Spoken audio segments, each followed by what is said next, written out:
अस्सलाम वालेकुम, welcome to my channel moral story. अगर आप मेरे चैनल पर न्यू हैं तो मॉरल स्टोरी को सब्सक्राइब करके बेल नोटिफिकेशन को ऑन कर दें ताकि आपको मिलती रहें तमाम वीडियो अपडेट्स। तो आइए सुनते हैं आज की वीडियो में अनोखे दरख्त का एक किस्सा। बहुत मुद्दत गुजरी, मुल्क शाम पर एक बादशाह हुकूमत करता था। बादशाह बड़ा रहमदिल और इंसाफ पसंद था। यही वजह थी कि रियाया उससे खुश थी। बादशाह को रंग बिरंगे दरख्त और फूलों के पौधे इकट्ठे करने का बहुत शौक था। उसने अपने महल के साथ एक बहुत बड़ा बाग बनवा रखा था जिसमें दूर दूर के मुमालिक से मंगवाए गए दरख्त और पौधे मौजूद थे। बादशाह रोजाना बाग की सैर करता और खुश होता। एक रात बादशाह सो रहा था कि उसने एक अजीब ख्वाब देखा कि आसमान से 4 खूबसूरत परियां उतरी और जमीन पर टहलने लगी। फिर एक परी ने दोनों हाथ हवा में लहराए और दरख्त का तना बन गया। ये तना सोने का था। अब दूसरी परी ने हाथ लहराए और वो दरख्त की शाखें बन गई। ये शाखें चांदी की थीं। तीसरी परी ने भी ऐसा ही किया और पत्तों की शक्ल इख्तियार कर गई। पत्ते हीरे जवाहरात के थे। तीनों परियों की जगह अब एक इंतहाई खूबसूरत दरख्त खड़ा था जिसके हीरे के पत्ते आपस में टकराते तो बड़ी दिलकश आवाज पैदा होती। अब चौथी परी की बारी थी। उसने हाथ लहराए और सुनहरी सेब बनकर शाखों से लटकने लगी। उसी वक्त तवे की तरह काला एक गिद्ध नमूदार हुआ और दरख्त पर बैठकर अपनी भद्दी आवाज में गाने लगा। गाना गाते हुए वो सुनहरी सेब खाता जा रहा था और एक शाख से दूसरी शाख पर फुदक फुदक कर नाच रहा था। उसी वक्त बादशाह की आंख खुल गई। बादशाह की नींद अब उड़ चुकी थी। वो बेचैनी से ख्वाबगाह में टहलने लगा। उसके दिल में शिद्दत से ये ख्वाहिश पैदा हुई थी कि ऐसा अजीब और खूबसूरत दरख्त इसके बाग में भी होना चाहिए। सुबह हुई तो बादशाह ने शाही नजूमी को तलब किया और अपना ख्वाब सुनाकर पूछा, आखिर वो कैसी परियां थीं, कहाँ से आई थीं और मैं उन्हें किस तरह हासिल कर सकता हूँ? और इतने खूबसूरत दरख्त पर बैठने वाला काला गिद्ध वो क्या था? नजूमी ने फौरन हिसाब लगाया और बोला, जहां पनाह का इकबाल बुलंद हो, गैब का इल्म तो अल्लाह ही जानता है, मगर उसने मुझे जो इल्म अता किया है उसके मुताबिक वो परियां कोहकाफ के एक जालिम जादूगर की कैद में है। उसका नाम ढाढम जादूगर है। आपने दरख्त पर जो काला गिद्ध देखा था वो ढाढम जादूगर ही था। उसे मारकर परियों को हासिल किया जा सकता है। बादशाह ने फौरन ऐलान करवा दिया कि जो भी कोकाफ जाकर ढाढम जादूगर को मारकर 4 परियां आजाद कराकर लाएगा उसे आधी सल्तनत दे दी जाएगी। सल्तनत के लालच में बहुत से नौजवान गए मगर ढाढम से बच न सके। बादशाह के वजीर का एक बेटा था जिसे बादशाह अपने बेटों की तरह चाहता था। वो बड़ा बहादुर, सच्चा और रहमदिल इंसान था। उसने जब बादशाह को उदास देखा तो कोहकाफ जाने का इरादा किया और एक रात महल से निकल पड़ा। वजीर ज़ादे को कुछ इल्म न था कि कोहकाफ किधर है। वो तो खुदा के भरोसे पर निकल खड़ा हुआ था और जो लोग खुदा पर भरोसा रखते हैं उसी से ही मदद मांगते हैं, उसकी दिल से इबादत करते हैं तो अल्लाह फिर उनकी मदद ज़रूर करता है। वजीरज़ादा जंगल से गुजर रहा था कि उसने एक निहायत जख्मी शख्स को देखा जो झाड़ियों पर पड़ा हाय हाय कर रहा था। वो शख्स बुरी तरह लहूलुहान था। वजीरज़ादा उसे उठाकर एक सायादार दरख्त तले लाया, उसे अपनी छागल से पानी पिलाया और जख्म धोकर पट्टी बांध दी। उस शख्स ने बताया कि वो एक सौदागर है जिसे डाकू दौलत छीन कर जख्मी करके यहाँ फेंक गए हैं। उसके बाद उस शख्स ने पूछा, ए नेकदिल इंसान, तू इस भयानक जंगल में क्या कर रहा है? वजीरज़ादे ने उसे सारी बात बताई तो वो कहने लगा, मैं तुम्हारी और तो कोई मदद नहीं कर सकता, मगर मुझे एक मंत्र आता है जिससे इंसान, जानवरों और परिंदों की बोलियां समझ सकता है। मैं वो मंत्र तुम्हें बताए देता हूँ, शायद ये तुम्हारे किसी काम आ सके। सौदागर ने वजीरज़ादे को मंत्र बता दिया और चल दिया। वजीरज़ादा आगे बढ़ने लगा। एक दरिया के पास से गुजरते हुए उसने 2 मछलियों को किनारे पर तड़पते देखा। جو نہ جانے کس طرح پانی سے نکل کر یہاں آ گری تھیں۔ ایک مچھلی نے وزیر زادے کو دیکھ کر کہا، اے انسان، ہمیں دوبارہ پانی میں ڈال دے ورنہ ہم مر جائیں گی۔ دوسری مچھلی بولی، کیسی باتیں کرتی ہو، یہ آدمزاد ہماری زبان کس طرح سمجھ سکتا ہے؟ اور ویسے بھی انسان تو ہمیں بھون کر کھا جاتے ہیں۔ وزیر زادہ ان کی باتیں سمجھ رہا تھا۔ اس نے دونوں مچھلیوں کو اٹھایا اور جھیل میں پھینک دیا۔ مچھلیوں نے پانی میں غوطہ لگایا، پھر سر اٹھایا اور بولی، ہم ہمیشہ تمہیں یاد رکھیں گی، تم نے ہمیں موت سے بچایا ہے۔ کاش کبھی وہ وقت بھی آئے جب ہم تمہاری مدد کر سکیں۔ ایسا وقت آیا تو پانی کی طرف منہ کر کر کہنا، آؤ مچھلیوں میری مدد کرو، ہم جہاں بھی ہوں گی تمہاری مدد کے لیے فوراً پہنچ جائیں گی۔ اچھا، خدا حافظ۔ مچھلیاں غوطہ لگا کر پانی میں چلی گئیں اور وزیر زادہ آگے بڑھ گیا۔ کچھ آگے جا کر اس نے چونٹیوں کی ایک لمبی قطار دیکھی۔ اسی وقت اسے چونٹی ملکہ کی آواز سنائی دی، کاش یہ انسان اس راستے سے ہٹ جائے ورنہ اس کے پاؤں تلے آ کر میری رعایا کی بہت بڑی تعداد ہلاک ہو جائے گی۔ وزیر زادے نے یہ سنا تو دوسرے راستے کی طرف مڑ گیا۔ چونٹیوں کی ملکہ چلائی، میں ہمیشہ تمہیں یاد رکھوں گی، اگر کبھی میری مدد کی ضرورت پڑی تو مجھے پکار لینا۔ وزیر زادہ چلا جا رہا تھا کہ اسے مدد مدد کی باریک سی آواز سنائی دی۔ اس نے ادھر ادھر دیکھا، کوئی نہ تھا مگر مدد مدد کی آواز آ رہی تھی۔ وزیر زادے نے کان لگا کے سنا تو معلوم ہوا کہ یہ آواز تو سامنے والی جھاڑیوں میں سے آ رہی تھی۔ وہ اس طرف بڑھا تو دیکھا کہ ایک بونا انسان جھاڑیوں میں پھنسا ہوا ہے۔ یہ بونا انسانی انگوٹھے کے برابر تھا۔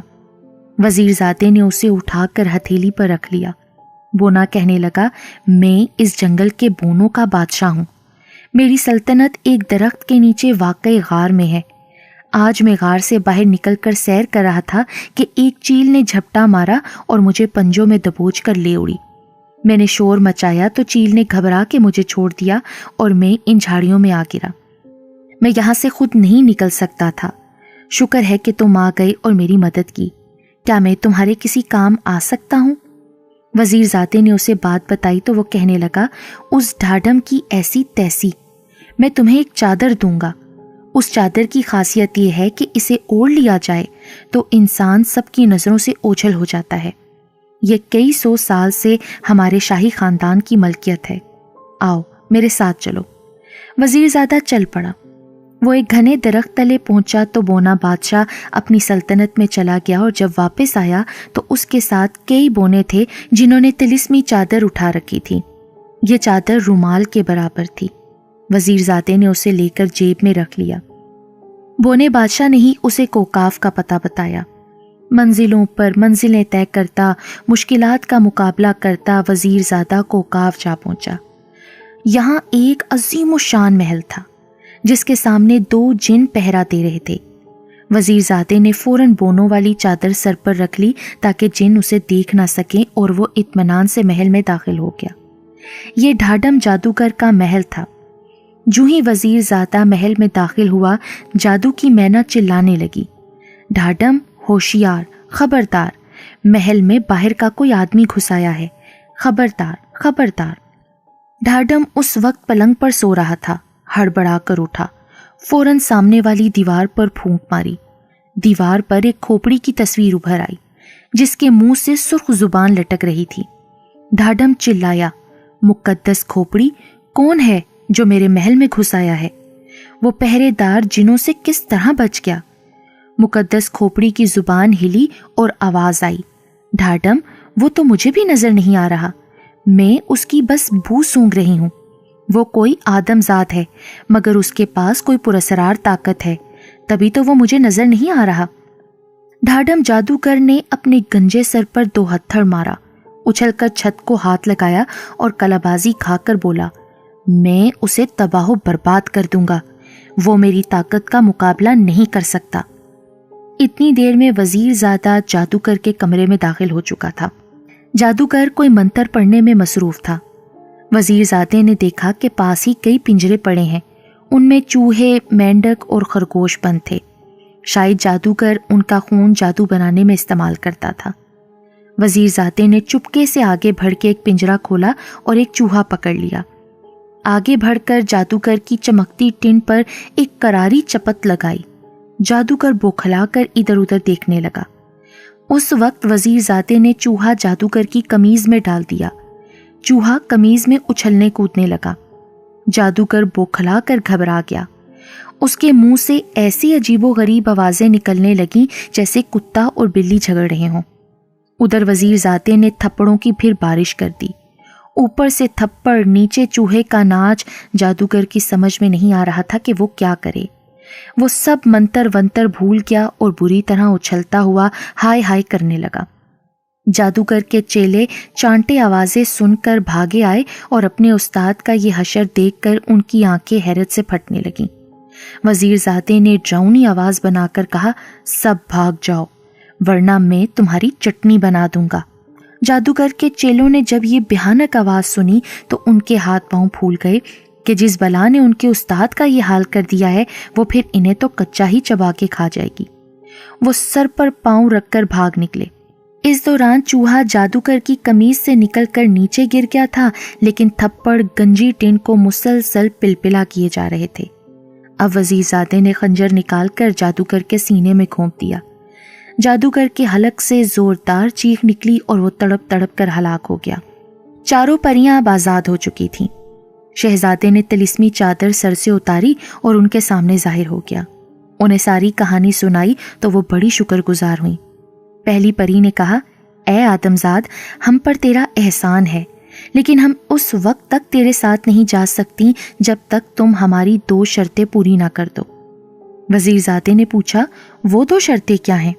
परी ने अपनी उंगली से अंगूठी उतारी और पास बहते दरिया में फेंक कर बोली, पहली शर्त तो यह है कि इसे 24 घंटों के अंदर अंदर पानी से ढूंढ कर लाओ। हम कल सुबह तुम्हारे पास आएंगी। ये तो नामुमकिन सी बात थी। वजीर ज़ादा दिन भर दरिया में गोते लगा लगा कर अंगूठी तलाश करता रहा, मगर कुछ हाथ ना आया। शाम के वक्त वो थक हार कर दरिया के किनारे उदास बैठा था कि अचानक उसे मछलियों का ख्याल आया। ये वही दरिया था जो जंगल से कोहकाफ के आगे तक बहता था। वजीर ज़ादे ने मछलियों से मदद लेने का फैसला किया और पानी में झुककर बोला, आओ मछलियों, मेरी मदद करो। इतना कहना था कि पानी में हलचल पैदा हुई और दोनों मछलियों ने पानी से सर निकालकर कहा, हम हाजिर हैं, बताओ हम तुम्हारी क्या मदद कर सकती हैं। वजीर ज़ादे ने उन्हें अंगूठी ढूंढने का कहा। मछलियां मिनटों में अंगूठी ले आईं और वजीर ज़ादे के हवाले करके चली गईं। सुबह जब परियां आईं तो वजीर ज़ादे ने अंगूठी उन्हें दे दी। तब चारों परियों ने बाजरे के 4 थैले जमीन पर बखेर दिए। बड़ी परी ने कहा, तुम्हें ये बीज कल सुबह तक इकट्ठे करना है। अगर तुम कामयाब हो गए तो हम तुम्हारे साथ चलेंगी। वजीर ज़ादा सोचने लगा कि ये किस तरह हो सकेगा। कोई तरकीब उसकी समझ में नहीं आ रही थी। ये काम तो कई शख्स मिलकर भी एक दिन में नहीं कर सकते थे। वजीर ज़ादा ये सोचकर उदास हो गया कि वो ये शर्त पूरी ना कर सकेगा और नाकाम वापस जाएगा। यकायक उसके जहन में झमाका हुआ और वजीर ज़ादा उछल पड़ा। उसे चूंटियों की मलका याद आ गई। वो यकीनन अपनी रियाया के साथ मिलकर ये काम कर सकती थी। वजीर ज़ादे ने जंगल की तरफ मुँह करके कहा, आओ चूंटियों, मेरी मदद करो। कुछ ही देर बाद चूंटियों की एक बड़ी फौज आती दिखाई दी। उनके आगे चूंटियों की मलका थी। उसने कहा, तुमने हमें पुकारा, हम आ गईं, बताओ अब हमारे लिए क्या हुक्म है। वजीर ज़ादे ने कहा, मुझे ज़मीन पर बिखरे हुए बाजरे के ये बीज इकट्ठे कर दो। अरे ये भी कोई काम है? चूंटियों की मलका ने हंसकर कहा और अपनी तमाम रियाया समेत काम में लग गई। चंद घंटों में उन्होंने बाजरे के तमाम बीज इकट्ठे कर दिए और फिर चली गईं। अगले दिन सूरज तुलू हुआ तो चारों परियां आईं। बीज इकट्ठे देखकर वो बहुत हैरान हुई। वजीर ज़ादे ने उनकी सारी शर्तें पूरी कर दी थीं, चुनाचे वो उसके साथ चलने पर रजामंद हो गई। परियों ने वजीर ज़ादे को उठाया और उड़ती हुई मुल्क शाम तक पहुंच गईं। वजीर ज़ादा परियों समेत दरबार में हाजिर हुआ। परियों ने बादशाह का शुक्रिया अदा किया कि जिसकी बदौलत वो जालिम जादूगर की कैद से रिहा हुई थीं। फिर चारों परियों ने अपने वादे के मुताबिक भरे दरबार के सामने अपने हाथ लहराए और फिर वो एक खूबसूरत दरख्त का रूप धार गईं, जिसका तना सोने का था, शाखें चांदी की थीं, پتے ہیرے جواہرات کے اور اس پر خوبصورت سنہری سیب تھے۔ پھر اس درخت کو بادشاہ نے اپنے شاہی باغ میں لگانے کا حکم دیا۔ بادشاہ وزیر زادے سے بہت خوش ہوا اور پھر اپنے وعدے کے مطابق اس نے آدھی سلطنت وزیر زادے کو دے دی